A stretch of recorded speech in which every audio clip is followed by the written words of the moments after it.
കൊതിയനായ അപ്പൂപ്പയ്ക്കും അമ്മൂമ്മയ്ക്കും അവസാനം എന്ത് സംഭവിച്ചു?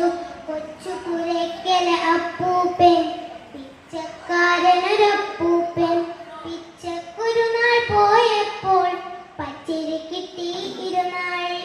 പച്ചരി കൊണ്ടൻ അപ്പൂപ്പൻ കൊച്ചുപുരയ്ക്ക് ചെന്നപ്പോൾ അമ്മൂമ്മയ്ക്കൊരു കൊതി തോന്നി.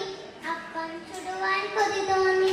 പച്ചരി വേഗം കുത്തിയിട്ട് ശർക്കര ചേർത്ത് കലക്കിയിട്ട് ചുടുപറക്കും മൂന്നപ്പം ചുട്ടു നിരത്തി അമ്മൂമ്മ. വായിൽ വെള്ളം നിറഞ്ഞപ്പോൾ ഉള്ളിലൊരാശ പെരുത്തപ്പോൾ കൊതിയെന്നപ്പോൾ അപ്പൂപ്പൻ കയ്യിലെടുത്തു രണ്ടപ്പം. അത് കണ്ടപ്പോൾ അമ്മൂമ്മയ്ക്ക് ഐശ്വര്യം മൂത്തു പെട്ടെന്ന്. ആര് പറഞ്ഞു രണ്ടപ്പം കയ്യിലെടുക്കാൻ മൂപ്പേനെ? അപ്പന് കയ്യിലിരിക്കട്ടെ, ആ കൊതി മനസ്സിലിരിക്കട്ടെ. അമ്പടി കേമ്മയെ കൊതിയെത്തി കുമ്പ കുലുക്കി തുള്ളാതെ എനിക്ക് വേണം രണ്ടപ്പം വിളിച്ചു കൂവി അപ്പൂപ്പൻ. തിപ്പുവേറ്റോ ഞാനല്ലേ, അപ്പം ചുട്ടോ ഞാനല്ലേ, എനിക്ക് വേണം രണ്ടപ്പം വാശി പിടിച്ചു അമ്മൂമ്മ. അപ്പൂപ്പൻ കിട്ടി, അമ്മൂമ്മയ്ക്ക് കടി കിട്ടി.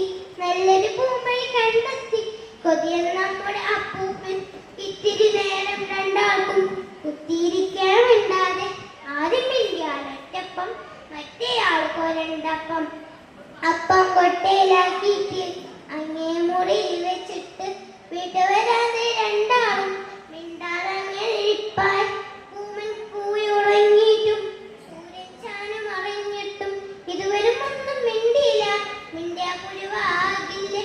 പെട്ടെന്നുള്ള അടുക്കളയിൽ മ്യാവ് മ്യാവ് വിളി കേട്ടു. അയ്യോ, പൂച്ച ചതിച്ചല്ലോ.